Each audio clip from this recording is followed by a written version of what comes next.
Olha, a morte de uma jovem essa semana, no começo da semana, depois de uma cirurgia de redução do estômago, levanta a dúvida: quem é que pode fazer essa cirurgia e em que casos ela é recomendada?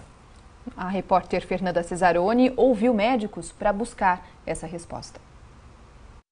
Francis Meire conta os dias para a cirurgia bariátrica. Não é mentira, não. Vai ser dia 1º de abril. E ela sonha com o que quer fazer depois. Entrar numa loja para pegar o jeans que eu quero. Então, acho que vão ser vários fatores que vão melhorar na minha vida. Desde os 16 anos, luta contra a balança. Só nos últimos 4 anos, ela ganhou 25 quilos. Já tentou fazer todo tipo de dieta, mas não conseguiu perder peso. Dieta, nutricionista, endócrino. Desde os 16 anos venho lutando contra isso, né? O peso eu não consigo perder, já luto contra isso há muito tempo, né?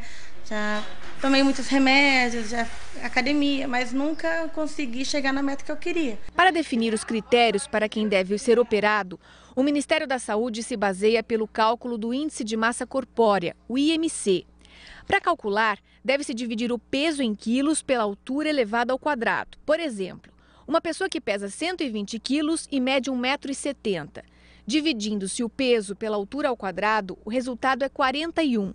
Neste caso, a cirurgia é recomendada caso o paciente não tenha obtido sucesso na perda de peso com outros tratamentos. Para pacientes que têm um IMC entre 35 e 39, a cirurgia só é recomendada caso a obesidade esteja associada a outras complicações, como a hipertensão arterial, diabetes e problemas articulares. Mas atenção! A conclusão de que um paciente está apto ou não para a cirurgia só pode ser dada por um médico especialista depois de uma série de exames. O pré-operatório ele é feito por uma equipe multidisciplinar, composta principalmente pelo endocrinologista, cardiologista, pneumologista, psicólogo e nutricionista. Nós temos que, na preparação, avaliarmos o paciente muito bem para ele que corra o menor risco possível de acordo com a idade dele. Segundo especialistas, não há cirurgia sem risco. No caso da cirurgia bariátrica, o pós-operatório pode ter mais complicações que o próprio ato cirúrgico. Os 10 primeiros dias são os mais delicados. Essa semana, Bruna Medeiros, de 20 anos, morreu de embolia pulmonar depois de passar por cirurgia em São José dos Campos. É quando há um sangramento que chega aos pulmões. A embolia começa com uma trombose, que é a coagulação do sangue num vaso, na maioria das vezes na perna, e que quando a pessoa se movimenta, aquele trombo pode escapar, ele passa pelo coração, se ele for um trombo pequeno, e vai entupir no pulmão e dá a embolia pulmonar. Segundo a Sociedade Brasileira de Cirurgia Bariátrica, a cada 100 pacientes operados, 13 podem sofrer algum tipo de complicação. O índice de morte é de 0,16%, considerado baixo. Rui passou pela cirurgia sem nenhuma complicação e hoje comemora os 54 quilos eliminados, justamente diante do antigo inimigo, o espelho. Eu sentia que a imagem que refletia no espelho, literalmente falando, estava me incomodando, estava me fazendo mal. Aquilo que eu via no espelho não era a pessoa que eu conhecia. A calça, que já não serve mais, virou troféu, um símbolo dessa batalha. Descer a escada, calçar o tênis, são prazeres que ele não tinha. Mas a cirurgia bariátrica é só uma parte do tratamento. A cirurgia é uma ferramenta. Sendo uma ferramenta, você tem que usá-la da melhor forma possível. Não pode querer achar que operou, você está salvo. Não, aquilo é a porta de entrada para uma nova vida.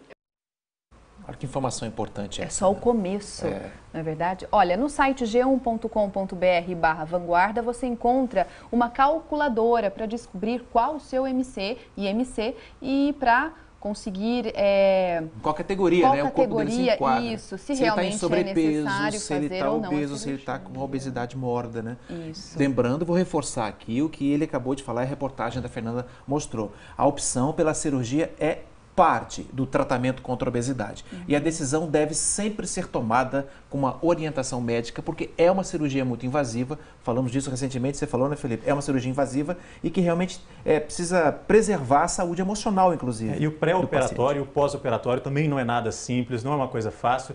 E a gente lembra sempre que o primeiro passo para emagrecer e o mais saudável é sim mudando os hábitos de vida, com exercícios físicos e alimentação saudável. Não é fácil, ninguém está dizendo que é. Mas é possível, né, Fernanda? Boa tarde. Boa tarde. É preciso uma mudança de comportamento e muita determinação. O Rafael, que está aqui com a gente, perdeu mais de 40 quilos, fazendo apenas atividade física e fechando a boca. Isso, atividade física, né? Durante a semana, de segunda a sexta-feira, e uma alimentação balanceada. Isso aí foi o essencial para eu estar reduzindo esse peso. O que te fez mudar esse comportamento de uma alimentação compulsiva para essa regra tão afinco assim? Eu acho que cheguei à maturidade, né? Aos 16 anos, deu aquele estralo de falar, agora é a hora de emagrecer e vamos lá. Você não teve acompanhamento médico? Não tive acompanhamento médico, fiz por conta. Simplesmente o que todos têm que fazer, mas ninguém quer fazer. Vamos cortar as bobeiras. Todo mundo sabe o que é bom e o que não é bom comer, né? Obrigada, parabéns para você, mas é importante lembrar que a orientação médica é sim fundamental. A gente vai conversar com uma orientadora aqui para explicar para a gente, a Valéria, qual é a orientação para quem está em casa, acima do peso e que gostaria de também ficar mais fininho. Bom, o que a gente percebe, assim, pela experiência que nós temos, é que às vezes as pessoas estão desanimadas nesse processo, né? Já está com o peso muito elevado. A gente recomenda atividades físicas em grupo, coletivas, uma aula de hidroginástica, uma aula de jump, uma caminhada, iniciando nessas atividades inicialmente com um profissional de educação física que vai orientar a melhor atividade, e com isso a pessoa iniciando com um grupo, com um amigo ou no coletivo, ela vai criando isso um hábito, e aí conforme ela vai tendo os resultados, né, vão aparecendo, ela vai conseguindo manter essa atividade como uma rotina diária, né? Acho que o start inicial é o principal. Cada pessoa é de um jeito, então pode ser que ela leve um pouco mais de tempo, o caso dele é bem diferente, né? Sim, tudo vem de acordo com o resultado médico, né? Algumas pessoas estão 40 quilos a mais, outras 10, então a gente tem que começar com um conjunto de profissionais para dar um melhor resultado. Mas a gente sabe que a atividade física ajuda sim e de uma forma muito menos invasiva. Agora a gente vai conversar, vou passar para esse lado aqui, a gente vai conversar com a Vanusa, que também perdeu muito peso. Tem aqui uma foto dela, cadê sua foto? Vamos mostrar aqui a foto dela, ela era assim, dá para ver aqui, Carlinhos? Ela era assim e agora ela está assim. Quantos quilos a menos? Como é que foi fazer isso? Foi 40 quilos a menos. Foi muita força de vontade, determinação, disciplina. É lógico que eu contei com a ajuda de um profissional da área, né, um endocrinologista, e ele me aconselhou, falou, primeira coisa, reeducação alimentar e academia. Deixou a louça em casa, deixou tudo em casa? Louça em casa e fui cuidar de mim, né? E é lógico que eu tive apoio da minha família e dos meus amigos, que isso foi fundamental também.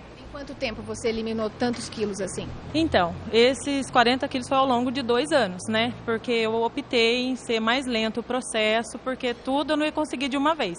Como demorou 35 anos para me adquirir 118 quilos, então 2 anos para me perder os 40, acho que foi bom. Claro que foi. Tem pergunta do estúdio, vamos ouvir? Fernanda, a gente queria saber da Vanusa ou do Rafael se eles chegaram a ficar tentados a fazer a cirurgia, que às vezes muita gente acha que é o caminho mais fácil para emagrecer. O Rafael me disse que ele chegou a receber essa orientação dos médicos. Você recebeu a orientação para fazer a cirurgia bariátrica? Na verdade, eu queria fazer, por mim mesma. Aí, quando eu procurei o endocrinologista, ele me tirou de cabeça. Ele falou assim que como eu não era hipertensa, não era diabética ainda, que eu tinha condições de perder quilos sem fazer. E ele falou assim, tenta fazer. Se dentro de 2 anos você não conseguir perder nada, aí a gente vai para frente com essa história. E eu optei, segui o conselho dele e eu acho que deu resultado. Okay, muito obrigada pela sua participação, mas a gente lembra aqui, segura aqui para mim um pouquinho, que não dá para condenar. A cirurgia, é claro, que ela é um benefício para aquelas pessoas que não conseguem, de alguma forma ou de nenhuma forma, eliminar esses pesos. Cada caso é um caso e só um médico vai poder avaliar esse quadro. Se é possível fazer como a Vanusa e o Rafael, ou como as outras pessoas que recorreram e tiveram também sucesso com a cirurgia bariátrica. Voltamos ao estúdio. Tá certo, Fernanda. Obrigado aí pelas informações, pelos exemplos. Realmente, ninguém duvida da importância dessa cirurgia, mas ela bem indicada, né, e bem programada, realmente ajuda muitas pessoas. E a pessoa preserva o seu prazer de viver, recupera a qualidade de vida, né? Isso é importante.